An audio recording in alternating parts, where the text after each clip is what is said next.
Bonjour à tous et bienvenue sur ce nouveau point hebdomadaire de marché avec une semaine qui s'annonce un peu plus calme. Nous aurons toutefois quelques communiqués de Banque Centrale. On voit tout de suite ça sur la chaîne YouTrading.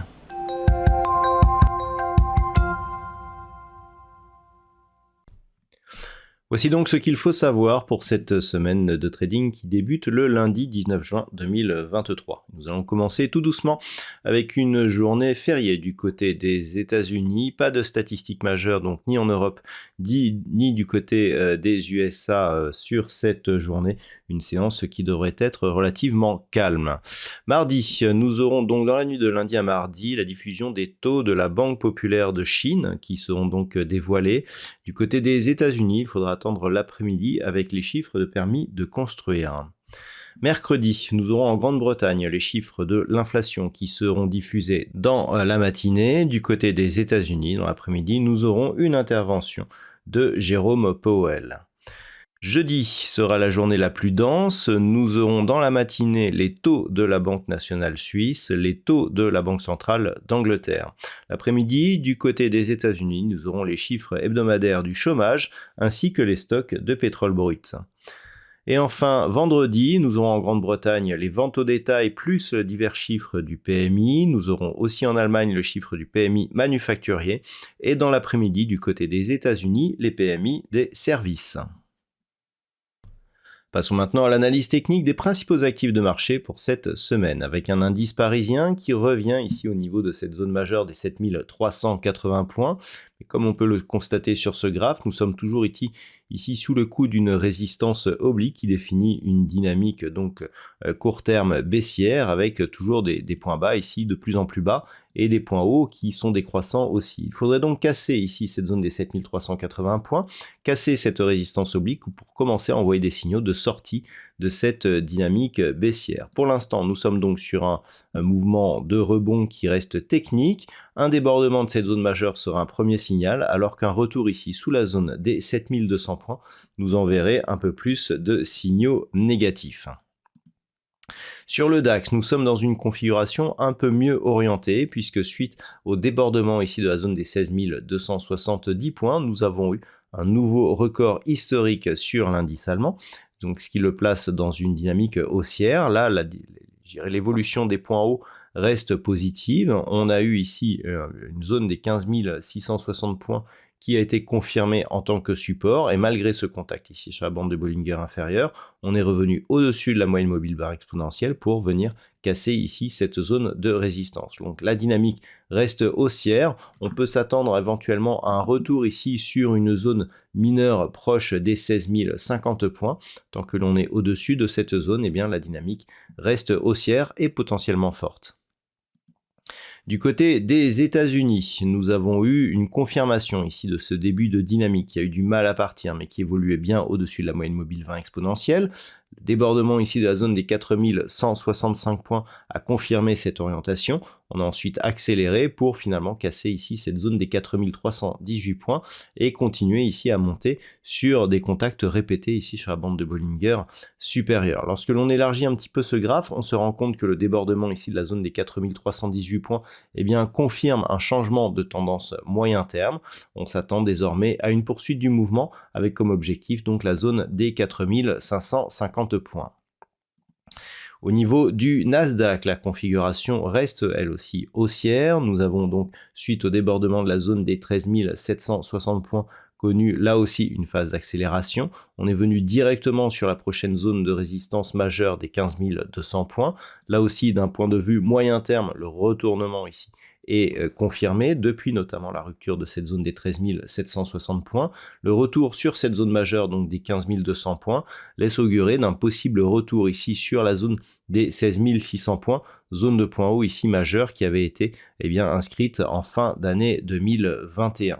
Attention toutefois, nous avons une configuration qui commence à donner des signes d'affaiblissement, notamment sur le court terme, avec des divergences baissières qui commencent à apparaître sur certains indicateurs.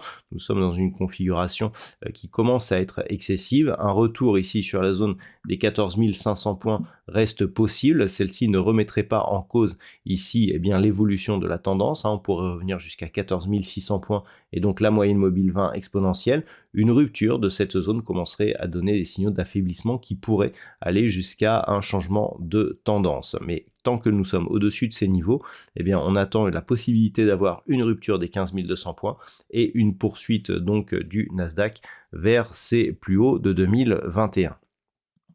Au niveau des matières premières, eh bien, le WTI reste dans un range ici entre 66,50 et 73 voire 74 dollars le baril. Les multiples déclarations de l'OPEP qui provoquent ici des phases de hausse temporaires ne changent rien à la tendance de fond qui reste neutre d'un point de vue court terme. D'un point de vue moyen terme, on est toujours sur une légère tendance baissière.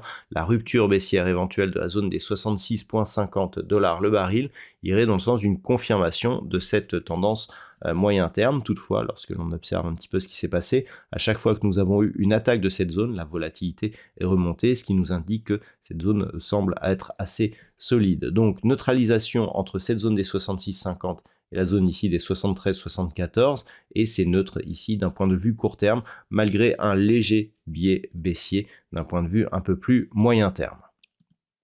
Sur l'or, nous sommes là aussi dans une phase de stabilisation autour des 1960 dollars l'once. Là aussi, la tendance de fond reste plutôt orientée à la baisse. On a notamment des contacts ici sur la bande de Bollinger inférieure, assortis à des retours ici sur la moyenne mobile 20 exponentielle qui agit toujours comme résistance. Toutefois, il semblerait que l'on ait ici une zone de support sur le métal jaune proche des 1937 dollars l'once. Tant que cette zone reste solide, on peut évoluer ici dans un range relativement étroit entre cette zone et ici une zone proche des 1980 dollars l'once. Du point de vue du fond de la tendance, on peut considérer que nous sommes toujours dans une dynamique haussière.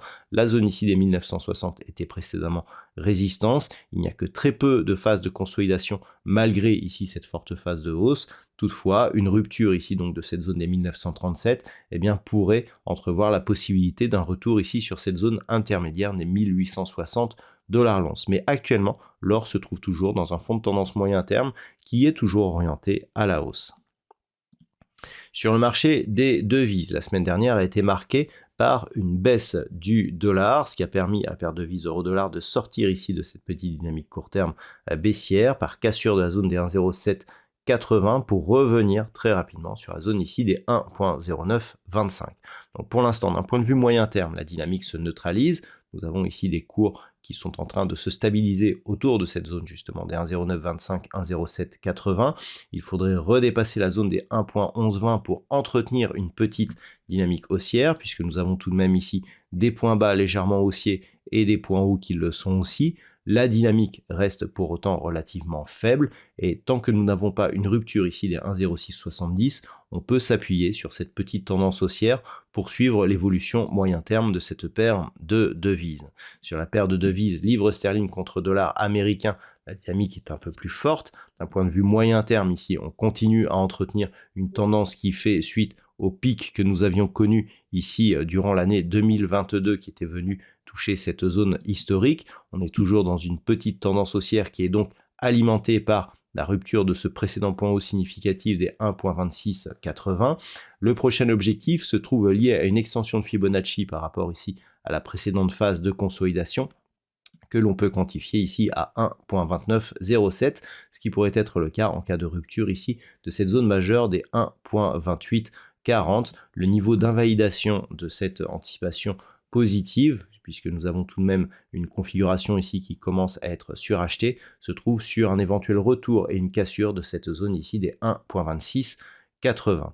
Et enfin, on termine avec les crypto-monnaies et un Bitcoin qui est venu rebondir ici sur cette zone majeure des 25 200 dollars pour un Bitcoin. Cette zone qui était précédemment la résistance d'un range moyen terme que la crypto-monnaie avait occupé ici durant une grande partie de l'année 2022 et le début de l'année 2023 avait été cassée ici à la hausse. Le fait qu'on sorte de cette zone de range et que l'on revienne sur cette ancienne résistance qui agit pour l'instant comme support ne doit pas nous faire oublier que nous sommes dans une dynamique court terme largement orientée à la baisse, multiples contacts sur la bande de Bollinger inférieure, moyenne mobile 20 exponentielle qui agit comme résistance. Nous avons eu ici un test, un deuxième test un peu plus agressif. En cas de troisième contact ici et de cassure, on peut s'attendre à une réintégration à l'intérieur de ce range qui viendrait invalider le signal haussier que nous avions eu auparavant lié à la rupture justement de cette zone de résistance. Donc à surveiller ici cette zone des 25 200 $ pour un Bitcoin. Et enfin, on termine avec l'Ethereum qui va aussi dans le sens de l'analyse sur le Bitcoin, puisque là où nous avions 25 200 pour le Bitcoin, eh bien c'est la zone 1720 $ pour un Ether qu'il fallait surveiller. Cette zone était un peu moins importante, mais on attendait ici un retour au-delà des 2000 $ pour un Ether lié justement à ces précédents points hauts significatifs. On n'est pas revenu au-dessus de cette zone, on n'a pas réussi à préserver cette zone des 1720, précédemment résistance ici comme zone de support.